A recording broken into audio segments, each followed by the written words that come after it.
Hello guys, this is a quick review of this utility knife I got from Amazon some time ago. So as you can see, it's a good one. I use it to open box.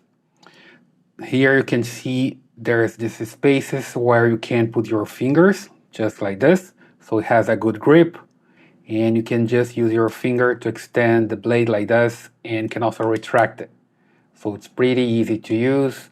I just cut the box open with this one, and when the blade is not good anymore, I just need to replace it. So it comes with replacements.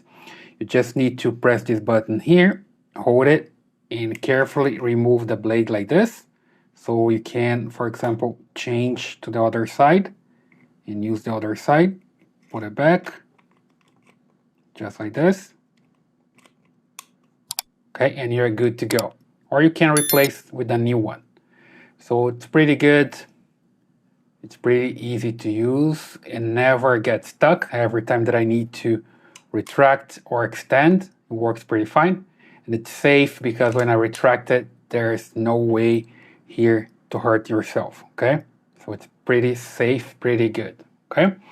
So that's my quick review. I've been using it for a while. I like it and I recommend it.